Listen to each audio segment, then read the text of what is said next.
झूठे भविष्यवक्ताओं से सावधान। प्रेज द लॉर्ड, जय मसीह की आप सभी को। आज हम एक ऐसे विषय पर मनन करने जा रहे हैं जो हर युग में आवश्यक रहा है और आज के समय में तो पहले से कहीं अधिक महत्वपूर्ण हो गया है। झूठे भविष्यवक्ताओं से सावधान रहो। यीशु मसीह ने अपने चेलों को यह चेतावनी दी थी कि समय आने पर कई लोग उनके नाम से उठ खड़े होंगे और कहेंगे, मैं मसीह हूँ या मैं परमेश्वर का दूत हूँ। वे अद्भुत चिन्ह और चमत्कार दिखाएंगे, लेकिन उनका उद्देश्य आत्माओं को बचाना नहीं बल्कि भटकाना होगा। आज हम जिस युग में हैं उसमें हर ओर बहुत सारे धार्मिक नेता, प्रचारक और आध्यात्मिक गुरु दिखाई देते हैं। कुछ सच्चे हैं जो परमेश्वर की इच्छा के अनुसार लोगों को सत्य बताते हैं, परंतु बहुत से ऐसे भी हैं जो केवल प्रसिद्धि, पैसा और सम्मान के लिए आत्माओं को भ्रम में डालते हैं। इसलिए हमें मसीह के वचनों को समझना होगा कि कौन सच में परमेश्वर से भेजा गया है और कौन नहीं। आइए बाइबल के प्रकाश में देखें कि झूठे भविष्यवक्ता कौन होते हैं, उनकी पहचान कैसे की जाए और सच्चे विश्वास में कैसे स्थिर रहें। यीशु की चेतावनी, उनके फलों से उन्हें पहचानो। मत्ती 7 उसके 15 से 16 में लिखा है, झूठे भविष्यवक्ताओं से सावधान रहो जो भेड़ों के भेष में तुम्हारे पास आते हैं पर भीतर से फाड़ने वाले भेड़िए हैं। उनके फलों से तुम उन्हें पहचान लोगे। यहाँ एक बहुत गहरी शिक्षा है। यीशु ने कहा, झूठे भविष्यवक्ता भेड़ के भेष में आते हैं। इसका अर्थ यह है कि वे बाहरी रूप से बहुत धार्मिक, नम्र और प्रेमी दिखाई देते हैं। उनके शब्द मीठे होते हैं, उनकी वाणी मधुर होती है और वे लोगों के बीच करुणा का दिखावा करते हैं, लेकिन उनके हृदय में स्वार्थ, घमंड और नियंत्रण की इच्छा होती है। यीशु कहते हैं, उनके फलों से तुम उन्हें पहचानोगे। फल का अर्थ है उनके जीवन का चरित्र, उनका व्यवहार, उनका फलदायीपन। सच्चे सेवक के जीवन में प्रेम, धैर्य, नम्रता, पवित्रता और दया होती है, परंतु झूठे भविष्यवक्ता के जीवन में अभिमान, असत्य, लालच और आत्म प्रशंसा होती है। झूठे भविष्यवक्ताओं की पहचान कैसे करें? बाइबल हमें स्पष्ट बताती है कि ऐसे लोगों की पहचान उनके व्यवहार और उद्देश्य से की जा सकती है। पहला, वे अपने स्वार्थ के लिए प्रचार करेंगे। दूसरा पत्र 2 उसके 3 में लिखा है, वे लोभ के कारण तुम्हें मीठे वचनों में ठगेंगे। उनका उद्देश्य आत्माओं को मसीह के पास लाना नहीं बल्कि स्वयं के लाभ के लिए लोगों को नियंत्रित करना होता है। वे बड़े बड़े कार्यक्रम करते हैं, बड़ी बड़ी बातें कहते हैं, चमत्कार दिखाने का दावा करते हैं और अपने नाम की प्रसिद्धि फैलाते हैं। वे लोगों से पैसे की मांग करते हैं, कहते हैं कि तुम यह दान दोगे तो परमेश्वर तुम्हें आशीष देगा, लेकिन परमेश्वर का वचन कभी व्यापार नहीं करता।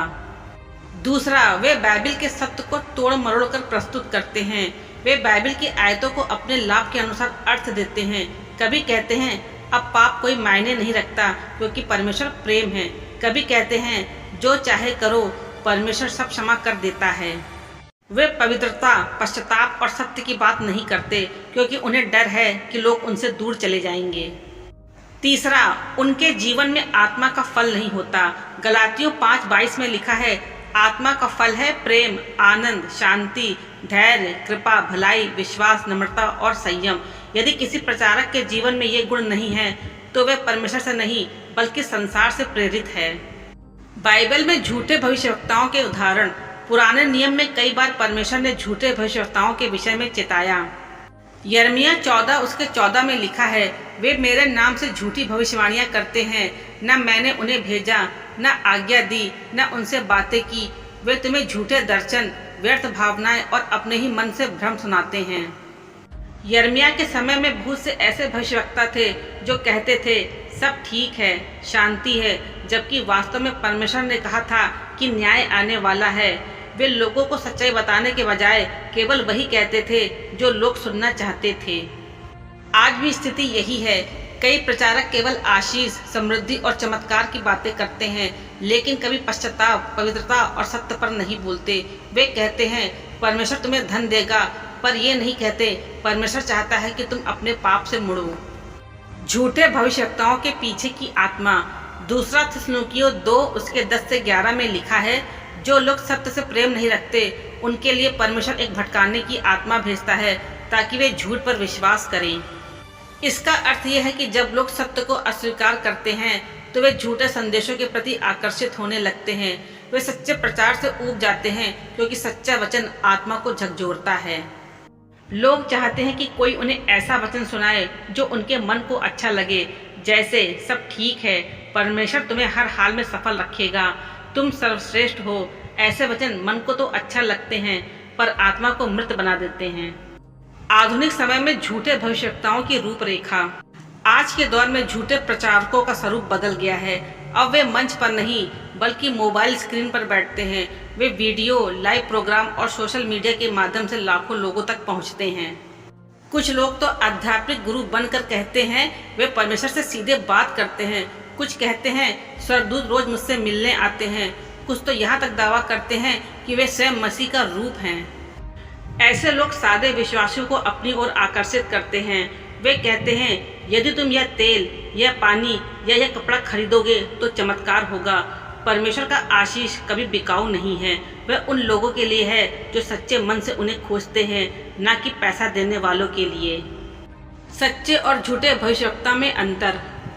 सच्चा भविष्यवक्ता कभी भी भीड़ को प्रसन्न करने के लिए नहीं बदलता। वह वही कहता है जो परमेश्वर कहता है, चाहे लोग सुने या ना सुने। वह पाप के विरुद्ध खड़ा रहता है और परमेश्वर की पवित्रता को सर्वोच्च मानता है। लेकिन झूठा भविष्यवक्ता लोगों की तालियों से प्रभावित होता है। उसे इस बात की परवाह नहीं होती कि परमेश्वर क्या सोचता है, बल्कि यह कि लोग क्या सोचेंगे। सच्चा प्रचार आत्मा से प्रेरित होता है, झूठा प्रचार भावनाओं से भरा होता है। सच्चा प्रचार आत्माओं को तोड़ता है ताकि वे पुनर्निर्मित हो, जबकि झूठा प्रचार केवल मन को गुदगुदाता है। सच्चे प्रचारक के जीवन की पहचान। वह परमेश्वर के साथ व्यक्तिगत संबंध रखता है। वह बाइबल के अनुसार चलता है, न कि अपनी इच्छाओं के अनुसार। वह प्रचार में नम्र होता है और अपने नाम को नहीं बल्कि मसीह के नाम को ऊंचा उठाता है। वह कभी अपने लाभ के लिए नहीं बल्कि आत्माओं के उद्धार के लिए प्रचार करता है। उसका जीवन प्रार्थना, विनम्रता और त्याग से भरा होता है। झूठे प्रचारकों का परिणाम।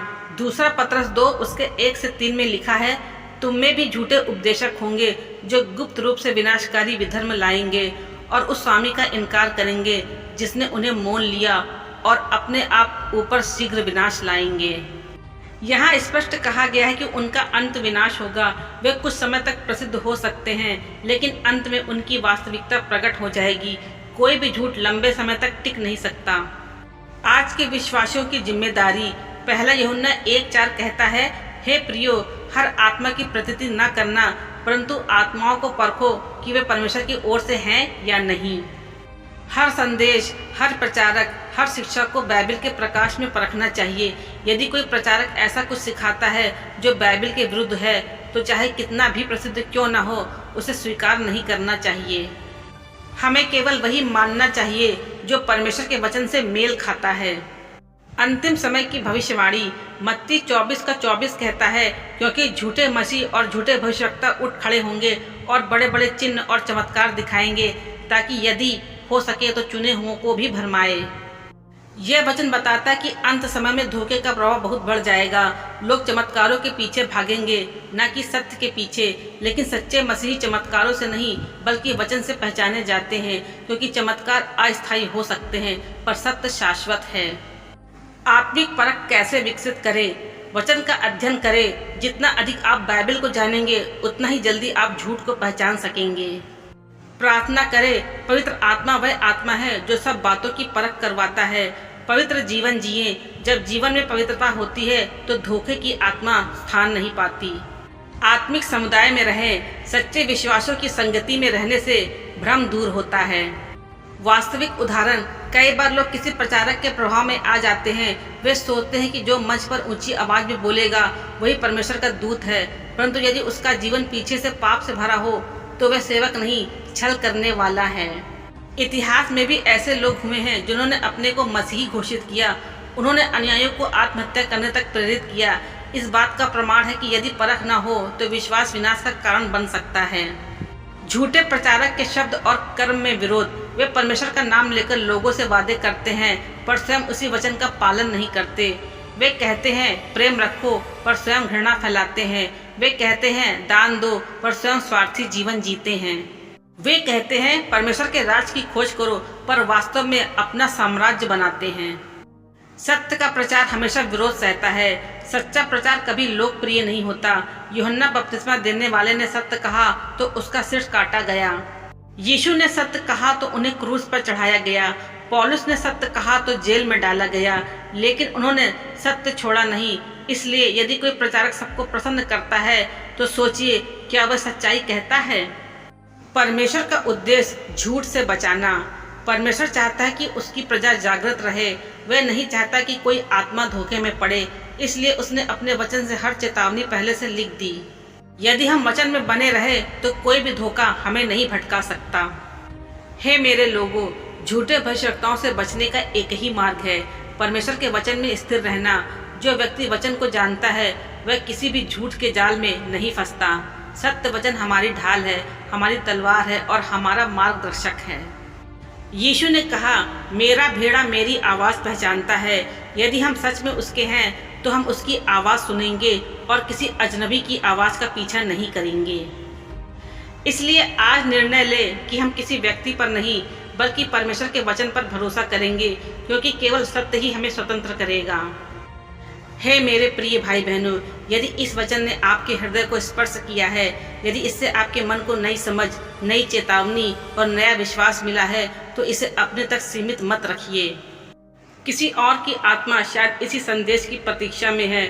उसे यह बताइए कि परमेश्वर क्या चाहता है, कि हम सत्य में चले और किसी भी झूठे प्रचार के जाल में ना फंसे। इसलिए इस संदेश को लाइक कीजिए, शेयर कीजिए और यदि आप पहली बार सुन रहे हैं तो चैनल को सब्सक्राइब कीजिए, ताकि अगला हर आत्मिक संदेश सीधे आप तक पहुंचे। परमेश्वर आपको और आपके परिवार को आशीष दे और पवित्र आत्मा से आपको ऐसा विवेक दे कि आप हर झूठे प्रकाश को पहचान सके और सदा सत्य में बने रहे। आमीन।